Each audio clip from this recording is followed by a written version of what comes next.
Monsieur Petitjean est également avec nous. Il a, lui, participé à la libération de Besançon. J'imagine que vous en souvenez comme si c'était hier. Vous étiez quoi FFI Au départ, oui, FFI à la rencontre des Américains à Buzy-Larnaud.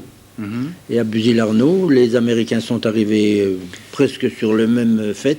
Oui, je précise que vous êtes dans l'armée en 1940, Mousse.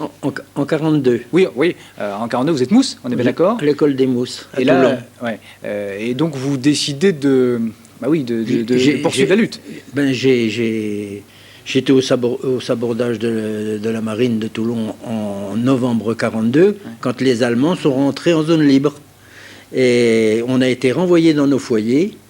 Et dans nos foyers, je suis resté environ 7 à 8 mois.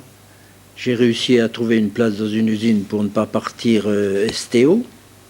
Et un jour, la marine m'a rappelé. Comme il n'y avait plus de bateau, ils m'ont rappelé pour être marin-pompier à Toulon. Je suis donc reparti le 20 novembre 1943.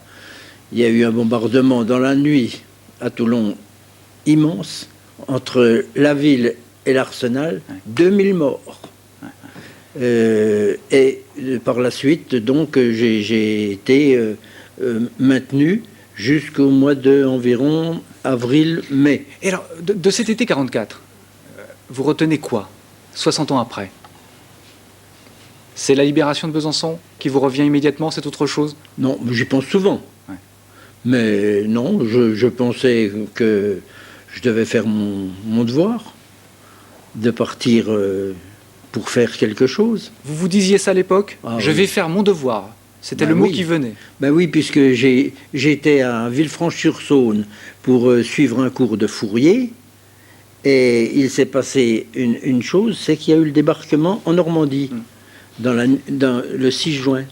Et dans la nuit du 10-11 juin, j'ai pris mes clics et mes claques, comme on pourrait dire, et j'ai pris le train à Villefranche-sur-Saône pour rejoindre Besançon. Oui, j'aimerais réagir tout de suite. J'ai fait mon devoir et tous, là, autour de la table, présentent leur action comme si c'était normal. Ouais. Mais c'est pas normal. C'est même la situation, entre guillemets, anormale de l'époque. Parce que déjà, prendre les armes, choisir la clandestinité, choisir la résistance, choisir le combat, c'est risquer sa vie en permanence. Et ils sont très peu. Là, tous, aujourd'hui, vous parlent comme si c'était naturel. Oui. Mais quelque part, ce sont quand même des héros, malgré eux, si je peux dire, parce que la majorité des Français n'a pas pris effectivement ces armes. La majorité restait attentiste. La majorité attendait effectivement, même si on avait rejeté Vichy à partir de 42-43, c'est clair, hein, on ne veut plus de Vichy. L'occupant, bien sûr, comme ça a été dit tout à l'heure, on désignait le Boche. Mais de là à passer, de vouloir combattre, franchir le Rubicon en quelque sorte, c'est quelque chose quand même d'assez exceptionnel. Alors justement, ces petits Français-là, il y en a quand même, mais vous dites, vous, Monsieur Petitjean, que peut-être qu'on ne leur rend pas suffisamment hommage, qu'on parle trop, des Américains, des Anglais. Pas des Américains, parce qu'étant donné que s'ils n'avaient pas été là, je ne sais pas où on serait. Hein. Ouais. Mais c'est sûr que je pense que les FFI ont été oubliés. Hein. C'est votre avis aussi, Monsieur Verneret? Oui, il y a eu quand même, au Maquis Louis, pendant le mois d'août, il y a quand même eu 59 morts. C'est-à-dire qu'il y a quand même eu des combats et que des jeunes sont morts, parce que principalement, c'était des jeunes qui étaient au maquis, malgré tout. Quelques anciens pour les encadrer, mais beaucoup de jeunes. Alors, quand même, on est dans une période, on l'a dit à plusieurs reprises, avec des mots différents, singulières, paradoxales, ambiguës, parce qu'il y a cet espoir de libération, je suppose que vous y pensez quand même, mais il y a aussi la violence qui continue, une violence ultime, la guerre continue. Comment on fait pour vivre sur... Est-ce que d'abord vous avez ce sentiment d'espoir d'un côté et puis peut-être le désespoir, parce qu'on ne sait pas comment cela va finir. Madame, vous y pensez à l'époque? Je pense que c'est quand même l'espoir qui dominait.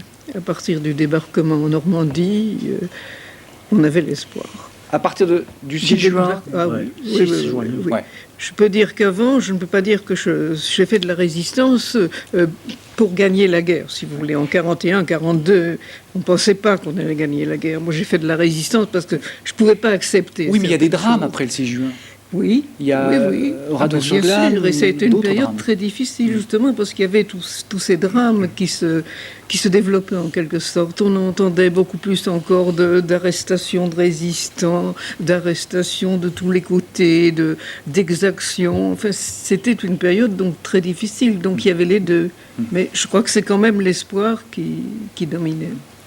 Et alors, dans le contexte de l'époque, essayez de nous faire partager ça. Les Américains, enfin, je veux dire, c'est le Graal, c'est des extraterrestres. Qui peut réagir là-dessus, Monsieur Verne? Extraordinaire.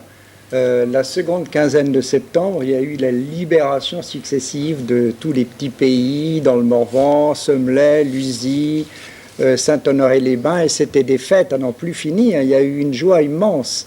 Et on peut dire que c'est simplement qu'à la fin de septembre, où les choses ont repris un cours plus normal, on dit, mais la guerre, elle n'est pas finie, elle est loin d'être terminée. Et au moment où, au maquis Louis, on a rendu les armes, on nous a demandé si on voulait continuer. Et dans mon groupe, nous étions un groupe de 12. Il y en a 4 qui ont choisi de continuer, de faire la guerre. 2 dans les parachutistes qui ont suivi des cours accélérés de parachutisme en Angleterre et qui ont été parachutés en Hollande. 2 autres qui sont engagés dans l'armée Leclerc et qui ont fait toute la guerre. Donc il y a eu un pourcentage très très important de FFI qui ont en fait continué la guerre, deuxième stade, après le premier stade et après la première joie de la libération. On a des chiffres ou des éléments là-dessus d'ailleurs, Jean Vigreux? Il en existe certains, mais tout dépend effectivement des maquis Oui. et des régions. Mais il est clair effectivement que dans la région, les gens s'engagent pour aller combattre dans le bataillon, par exemple Royal Morvan, qui existait pour Lyon, essentiellement, où on a regroupé à Avallon et Auxerre, et où on part combattre dans les Vosges, quand on va libérer l'Alsace, et puis surtout, on va porter le fer en Allemagne. Mais il faut voir qu'il y a des temporalités différentes. On parle vraiment de pluriel de cet été 44, parce qu'à certains moments donnés, des villages sont libérés. Libérer, qu'est-ce que ça veut dire? C'est qu'il n'y a plus d'Allemands qui sont présents. Ça ne veut pas dire forcément qu'il y a combat. Mais que la résistance arrive au grand jour, remet la République, remet effectivement à l'honneur la République et les institutions républicaines, prise d'armes, fêtes, etc. Mais en même temps, le deuil. On n'oublie jamais les morts, et puis surtout ceux qui sont encore dans les camps de concentration, ceux qui sont déportés, internés.